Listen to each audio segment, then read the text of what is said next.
Boa noite, Tuna Portugal. Hoje com o tema o impacto da Tuna estudantil na sociedade. E temos o Ricardo Tavares para responder algumas questões. Ricardo, boa noite. Boa noite, mais uma vez. Ou boa tarde, ou bom dia. Ou boa tarde, ou bom dia, consoante. Então, qual é o impacto das tunas na indústria,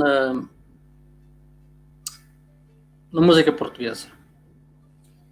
O impacto das tunas, desculpa, não percebi, que houve aqui um cortezinho. O impacto das tunas na música portuguesa. No geral, para grande pena minha, é residual. Há que o dizer, não é? Nós estamos cá para dizer a verdade, não para dar a nossa opinião e emular a nossa opinião, fazendo conta que não existe verdade. Gostaria de dizer outra coisa, mas o que a experiência nos diz é que é residual, altamente residual. Por variadas razões, começam desde logo pelo facto da nossa credibilidade não ser aquela que nós todos desejaríamos. Resta saber se a culpa será só dos outros ou também será esmagadoramente nossa. Eu acredito mais na segunda opinião, peço desculpa, mas tenho que o dizer também. Porque há muita oferta musical em Portugal, felizmente, muita e boa. Portugal produz muita música boa, e há que o dizer também. Porque também se consome muita música estrangeira, alguma de qualidade boa, outra de qualidade duvidosa e outra de qualidade má, também há que o dizer, e porque quem tem a função de divulgar tem sempre uma playlist que basicamente está subordinada a ditames de caráter economicista. Portanto, é perfeitamente plausível que uma rádio hoje em dia, por isso simplesmente, nem sequer se lembre que existem tunas, que fará passar um tema de uma tuna.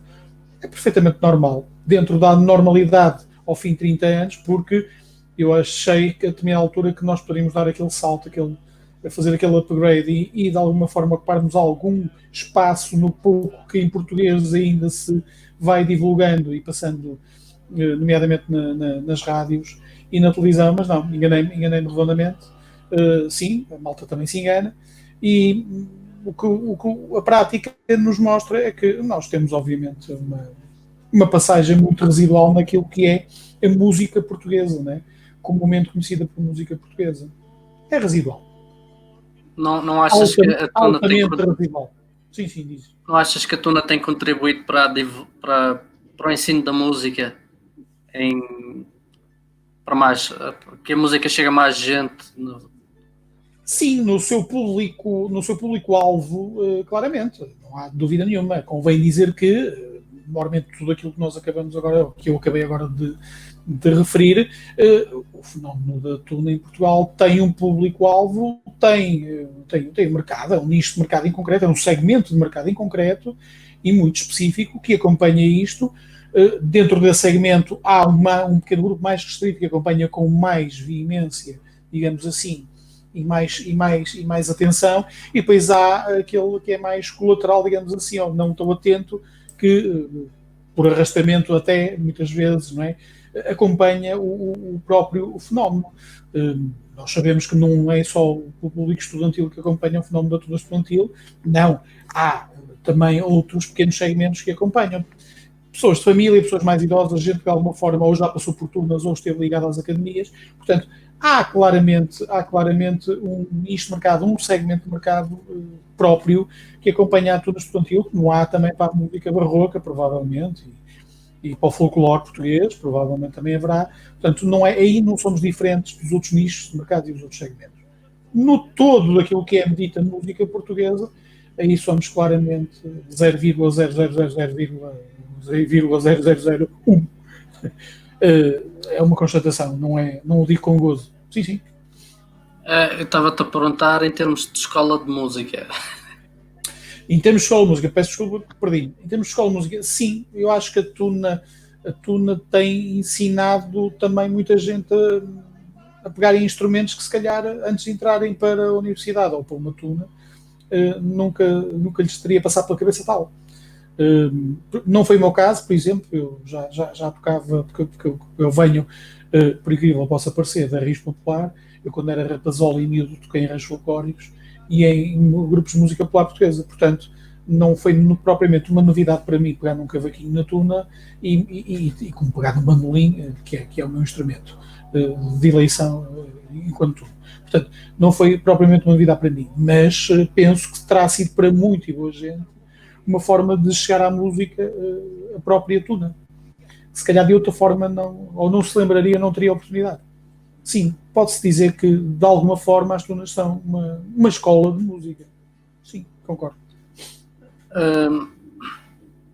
As tunas ajudaram ao surgimento ou continuidade de construtores de instrumentos, por exemplo?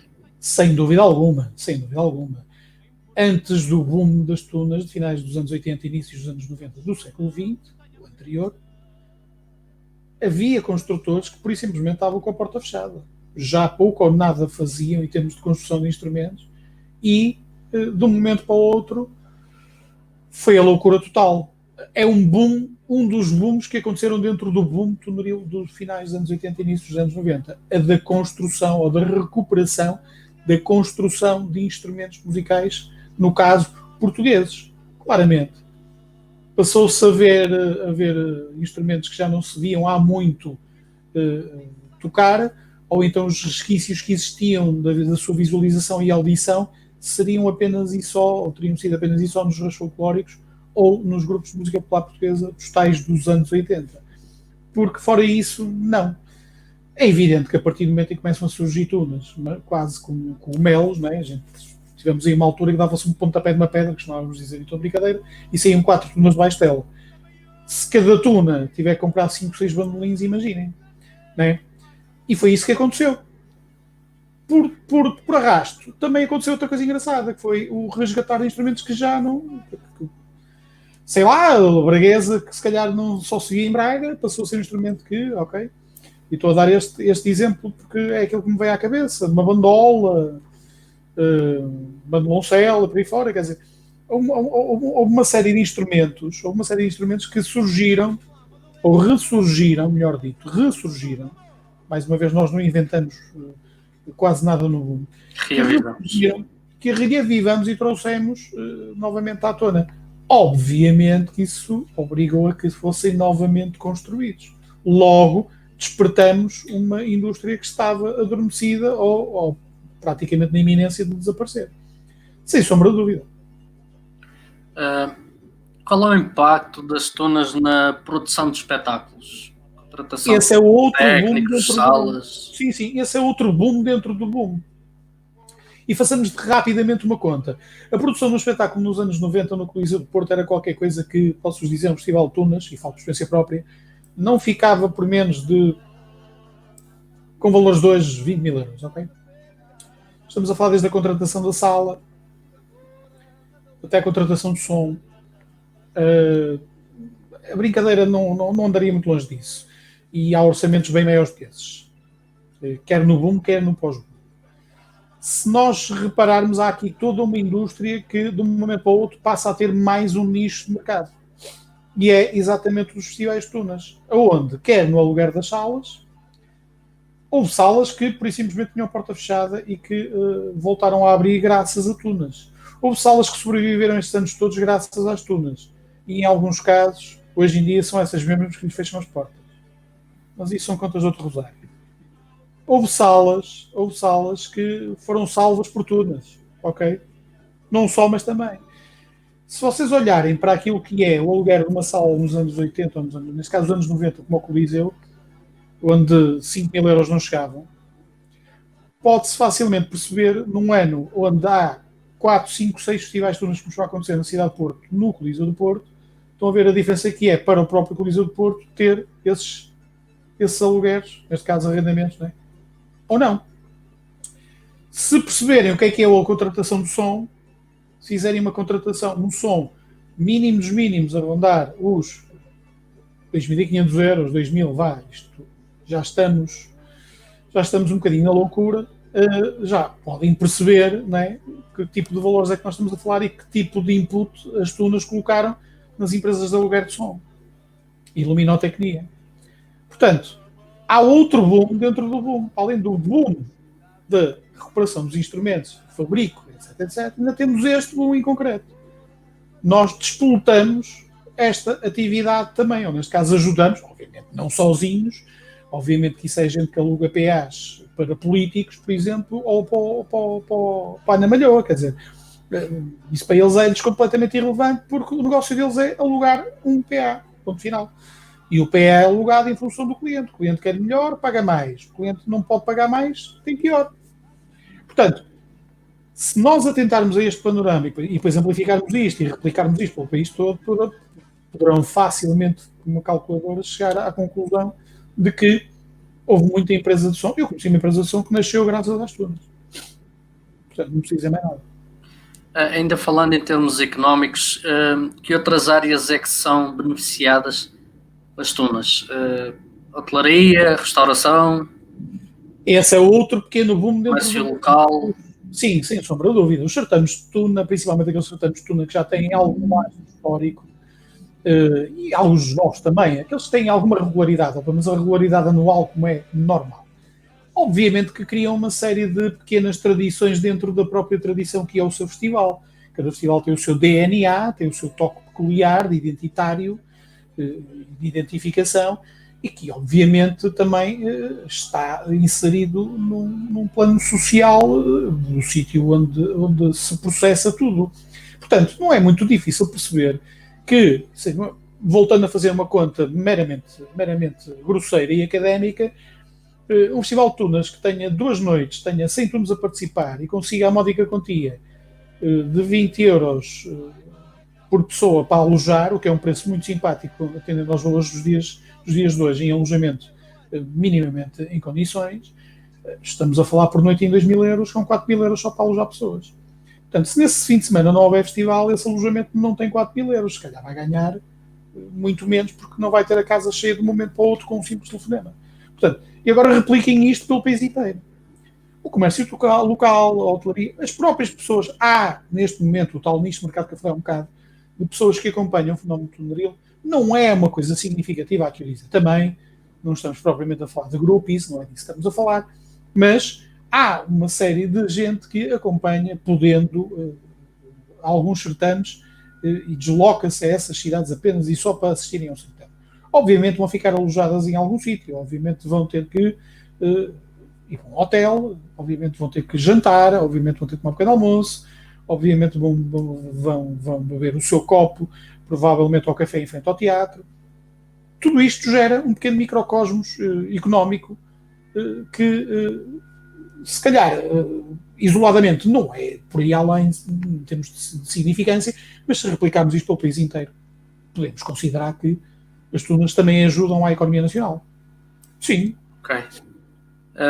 Mudando um bocadinho de tema, qual será o impacto das tunas na vida estudantil? Marcam uma época? Quer dos elementos das tunas, quer dos estudantes? Não, é quase geral.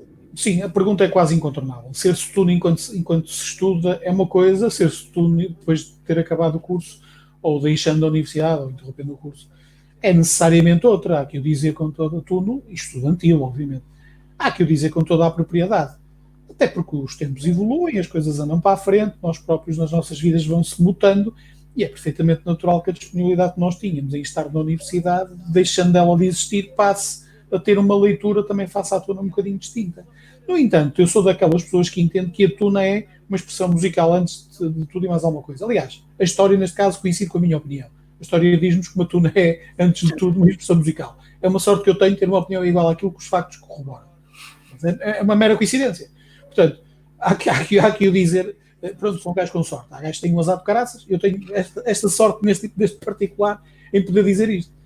Portanto, sendo de tudo uma expressão musical por excelência e em primeiro lugar e antes de tudo e qualquer coisa, né, nós levamos sempre a parte da musicalidade com alguma atenção, independentemente já estamos numa fase em que estamos a trabalhar, alguns a constituir família, etc, etc. Portanto, ou seja, a tuna passa a ser lida de uma forma mais musical, se calhar, do que propriamente mais boémia. Ok? Mas isso é um problema de cada um, não é... Voltamos ao mesmo, não há nenhuma regra escrita em tábua nenhuma. Desiluda-se quem acha que existem tábuas a dizer tuno, só se é tuno enquanto se está a estudar. Eu sei que há tunas que têm isso nos seus estatutos, e muito bem, É uma questão interna, não podemos entrar por aí, cada um entende e rege-se da forma que bem entender, portanto, quanto a isso nada. No entanto, não há tábua nenhuma de nenhum Moisés Tonoril a dizer, não é, que acabando o curso nós temos de deixar a tuna ou não deixar, quer dizer, isso não existe. Nós devemos estar nas coisas, e agora sim, isto é mesmo uma opinião pessoal, esta é mesmo uma opinião pessoal, não tem nada a ver com factos. Ou se calhar até tem, se olharmos para a história. Mas pronto, adiante. E eu sou daqueles que entendo que uma pessoa deve estar numa tuna enquanto assim o entender e se sentir bem, e a tuna assim o permitir, desde que dê um contributo efetivo a essa tuna. Ok, certo. Acho que está o tema fechado. Ricardo, obrigado pelas tuas respostas uma vez mais. Obrigado eu. Até uma próxima. Até uma próxima, boa noite a todos. Obrigado.